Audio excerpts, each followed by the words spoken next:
Hello tout le monde, ce soir on se fait comment on pose une division. Alors attendez, du coup ma feuille je vais plutôt la mettre comme ça.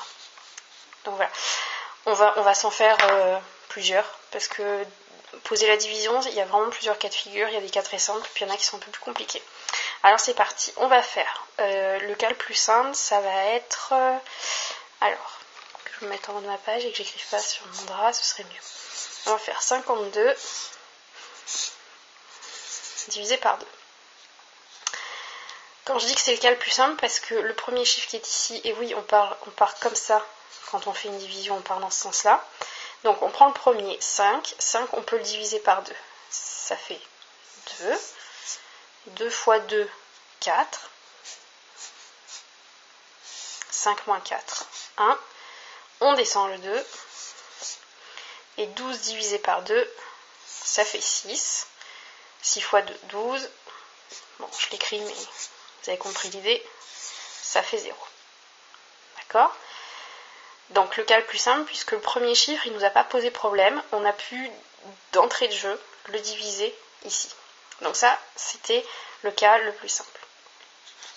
On va passer à un cas plus compliqué. Pardon, j'ai un gros rhume, j'ai la voix qui part en sucette, c'est une horreur. On va faire 12 divisé par 4. Même chose, on part du début. Le 1. Le 1, en l'occurrence, il n'est pas assez grand pour que je puisse le diviser par 4 tout seul. Alors, on va prendre là, on se dit 12, est-ce que je peux le diviser par 4 ? Il se trouve que oui.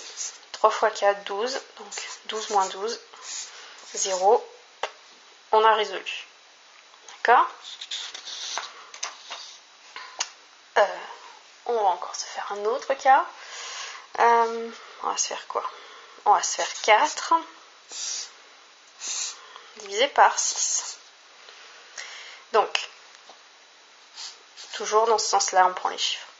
4, il est plus petit que 6, ce qui fait que du coup, là, on peut rien faire tel quel. Donc, on va poser un premier 0 avec une virgule.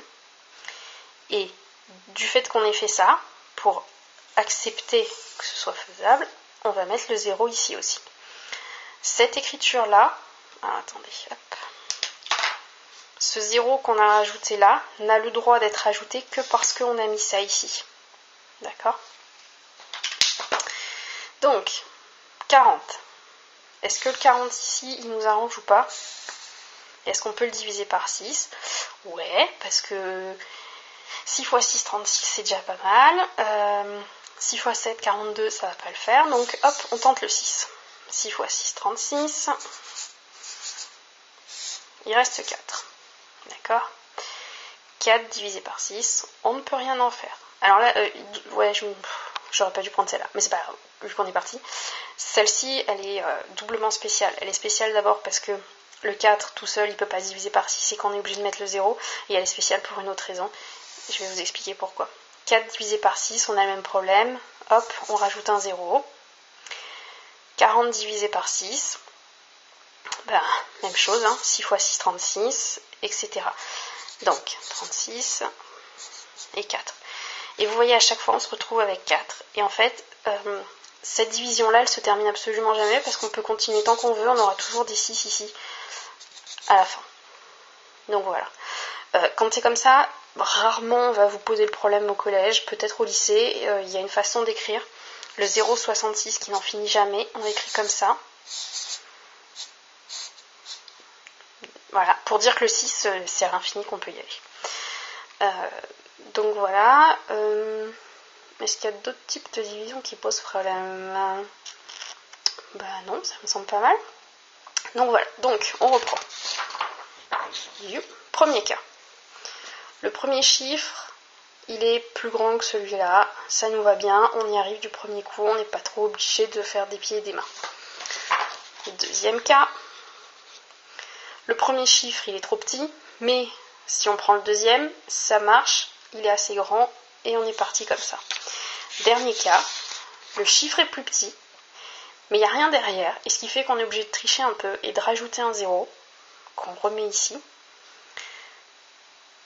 Et voilà. Et par contre, du coup, posez bien le résultat que 4 divisé par 6 et non pas 40 divisé par 6, c'est égal à 0,66. Hein. Enfin, à l'infini, mais voilà.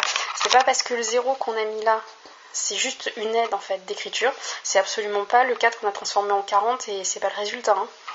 Le résultat final, c'est bien 4 divisé par 6 qui fait 0,66. Donc voilà, j'espère que ça vous a aidé. Si vous en voulez d'autres, vous n'hésitez pas à demander et je vous en ferai. Bon courage, ciao!